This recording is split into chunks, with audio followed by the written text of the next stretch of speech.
అహో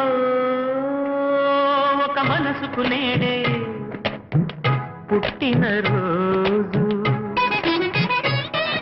అహో తన పల్లవి పాడే చల్లని రోజు,